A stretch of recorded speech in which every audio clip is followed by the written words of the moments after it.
नीतीश कुमार ने दोबारा गलती की और पूर्व मुख्यमंत्री जीतन राम मांझी को लेकर जो अपशब्द कहे हैं उसे लेकर विपक्ष पूरी तरह से गर्म है और विरोध प्रदर्शन भी किया जा रहा है।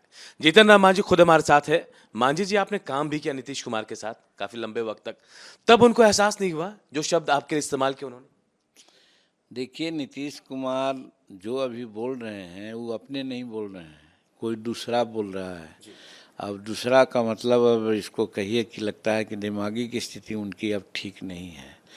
सीरीज ऑफ मिस्टेक्स उन्होंने कमिट किया है, जिसकी चर्चा हम कर रहे हैं कि कोई आदमी महामहिम राष्ट्रपति के मीटिंग में एड्रेस कर रहा हो तो महामहिम को ये कर सकता है कोई आदमी कि ये तो ऐसे आदमी थे, हमारे पास फाइल लेकर के आते थे, हम इनका काम करते थे और पूछते थे कि ऐसा था कि नहीं। ये कोई नॉर्मल आदमी पूछेगा? लेकिन इन्होंने पूछा द्रौपदी मुर्मू जी से। उस दिन से हम लोग आश्चर्यचकित हैं। फिर आप चले आइए महावीर चौधरी जी, जो मर गए हम लोगों के नेता थे और ज़्यादा करीब 8 टर्म तक विधायक रहे हैं। उनका बेटा अशोक चौधरी हैं। उनकी पुण्यतिथि मनाने के लिए इनको बड़ा रिक्वेस्ट करके ले गए लोग, और वहाँ गए तो फूल अर्पण उनके पैट्रियट पर करना चाहिए था। उनके पैट्रियट पर फूल अर्पण नहीं कर करके वो महावीर पासवान चौधरी के पुत्र के यानी अशोक चौधरी के माथे पर फूल दे करके अब बैठे भी नहीं, चल दिए। ये कोई नॉर्मल आदमी कर सकता है? जिसके कि हम गए हैं, जो हमको इतना रिक्वेस्ट करके रिस्पेक्ट दे करके बुलाया, और वहाँ पर इस तरह के उल्टी काम करते हैं। वहाँ से फिर आप चले आइए। अब 2-3 दिन पहले की बात है कि बिहार असेंबली में महिलाओं के बारे में उन्होंने क्या कहा। ठीक है, कोई पर्टिकुलर महिला के बारे में नहीं कहा, लेकिन महिलाओं के सामने महिलाओं के संबंध में जो सेक्सुअलिटी की बात उन्होंने की। कोई बाप माँ के बारे में सब जानता है, पिता पर पुत्र पतोहू के बारे में सब कुछ जानता है, समझता है, क्या तो उसको उच्चारण करता है, कहता है। लेकिन उस चीज़ को उन्होंने बहुत माने वल्गर स्थिति में उन्होंने कहा, जिसका कि आज देश विदेश में भी बात चल रही। तो ये नॉर्मल आदमी तो नहीं कर सकता। हमारे साथ जो बातें हुई, हम लोग कोई विरोध की बात थोड़े कर रहे थे, क्योंकि एनडीए का भी पक्ष है कि जो कोटा है उसमें आरक्षण कोटा है उसमें बढ़ोतरी होनी चाहिए। हमने सिर्फ यही कहा उनको कि आपका जो जातिगत जनगणना आधारित जो हुई है वो पर विश्वास हमको नहीं है, इसलिए कि सभी जगह गणक आपको नहीं गया। और इसमें ऐसा हुआ है कि 1931 में जिसकी जितनी जनसंख्या परसेंटेज में थी, कुछ जातियों की उतनी ही है या उससे कम गई है, और कुछ जातियों को जस्ट डबल हो गया है। ऐसा तो हो नहीं सकता है। माल्थुजियन थ्योरी में कहा गया है कि गरीब के संतान ज़्यादा होते हैं। तो हमने भुइयाँ मुसहर का एग्जाम्पल सेट किया कि 1931 में मुसहर का तो 3% था उनका आरक्षण या जनसंख्या, और आज उनका भी जो जनसंख्या है 3% थी। वेयर एज पिछड़े वर्ग में यादवों का 8% था 1931 में, और आज 14% हो गया। तो उनका जनसंख्या बढ़ने का और हमारा जनसंख्या एक स्टेटस रखने का क्या उचित है, ये हम जानना चाहते थे। इसीलिए हमने कहा कि आपका गणक कहीं नहीं गया है, टेबल पर बैठ करके अपना कागजी कार्रवाई किया है। उसके बावजूद भी जब कोटा आप बढ़ा रहे हैं तो हम लोग विरोध काहे करेंगे। लेकिन एक बात ज़रूर कहना चाहेंगे, जो अंबेडकर साहब ने भी कहा था कि जब हम आरक्षण दे रहे हैं, कोटा बढ़ा रहे हैं, तो इसका 10 वर्ष में समीक्षा करना चाहिए कि हमने क्या एफर्ट्स, तो इसका क्या लाभ हुआ, हम आगे बढ़े हैं कि पीछे घटे हैं। आज साहब संविधान लागू होने का लगभग 74 वर्ष हो रहा है। ऐसे तो 76 वर्ष आज़ादी के हुए, लेकिन 2 साल पहले की बात है ये। तो आज इतना साल में हमारे यहाँ बैकलॉग कितना है, इसको पहले देखा गया, समीक्षा किया गया। तो अम्बेडकर साहब की बात की समीक्षा न करके आज इसको 22% कर रहे हैं, 25% कर दीजिए, तो उससे फ़ायदा क्या है।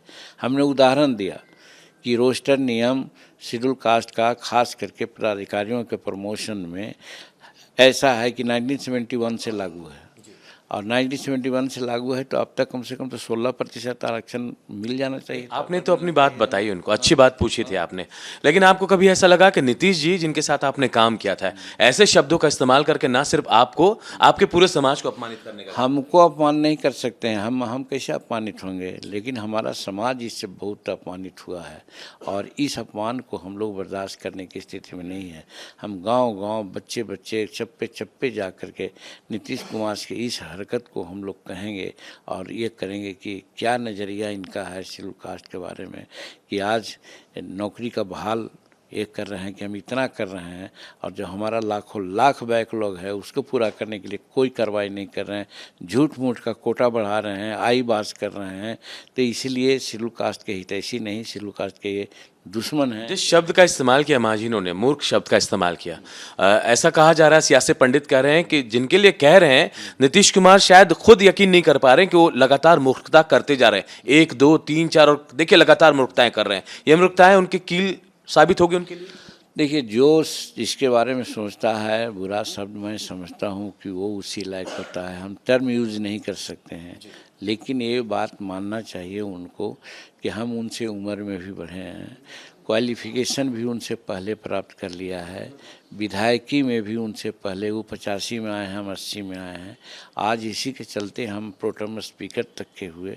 तो इसका ख्याल उनको रखना चाहिए, तुम ताम और मूर्ख और क्या क्या किया, तो जो उसके चलते हम अपने को बहुत अपमानित नहीं समझते हैं, क्योंकि हम समझ रहे हैं कि इनका इस समय दिमाग ठीक नहीं चल रहा है, लेकिन हमारा समाज जो बिहार का कि हिंदुस्तान का लोग है आज थू थू इनको कर रहा है कि ये कैसे सामाजिक न्याय के आदमी हैं जो जयप्रकाश जी के आंदोलन में और क्या क्या में भाग लेकर के कहते हैं कि सामाजिक न्याय के पुरोधा हैं। ये विकास पुरुष की संज्ञा देते हैं तमाम लोग बिहार में, कहते हैं अब लग रहा है कि विकास पुरुष का वो दायरा खत्म हो रहा है। नहीं, ये तो विनाश पुरुष के रूप में साबित हो रहे हैं।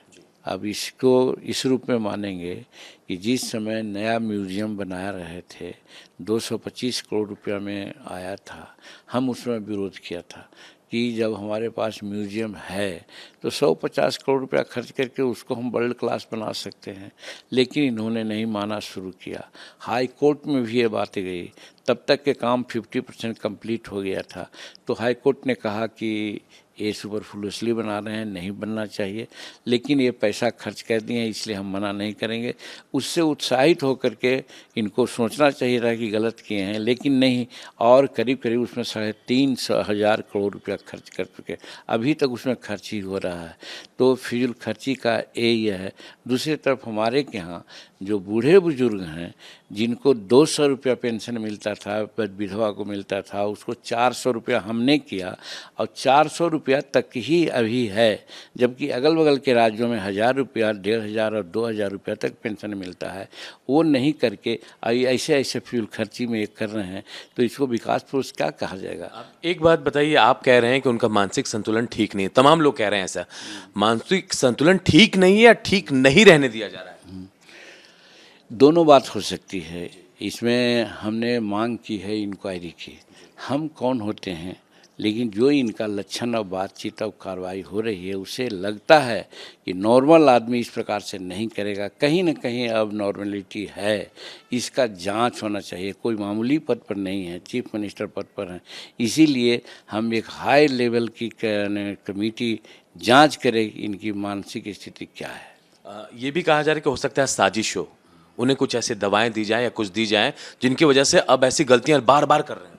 देखिए, ये सारी बातें हो चुकी है, एक बात को रिपीट करने की ज़रूरत नहीं है। ये विधानसभा में कल भी बात हुई है, आज भी बात हुई है, बहुत से लोग कह रहे हैं, हमने भी हाँ में हाँ मिलाया है, तो फिर दोबारा इस चीज़ को कहें उचित नहीं होगा। कोई FIR या कुछ करेंगे आप लोग, जिस तरह से आपके समाज को उन्होंने टारगेट किया या फिर आपके नाम पर जो कहा, आप लोगों की क्या प्लानिंग है?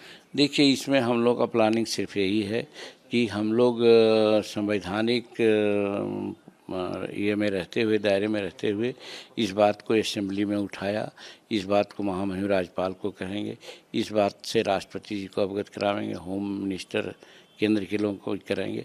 FIR का जहाँ तक सवाल है, चूँकि विधानसभा में यह बात आई है, वहाँ FIR कही हुई बात कर नहीं होती, इसलिए FIR का कोई सवाल नहीं। आखिरी सवाल, क्या नसीहत देंगे नीतीश कुमार को, उनके सहयोगियों को?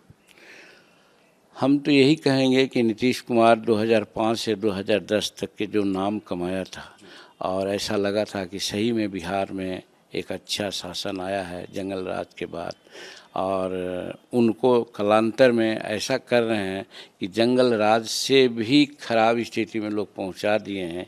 इसलिए बिहार के जनता पर रहम करते हुए उनके सहयोगी और उनके जो शुभाकांक्षी हैं कम से कम उनको रोकें और कहें कि अब आप चीफ मिनिस्टर लायक नहीं हैं, इस्तीफ़ा दे दीजिए, किसी दूसरे को आप बनाइए ताकि बिहार की जनता को कुछ कल्याण हो।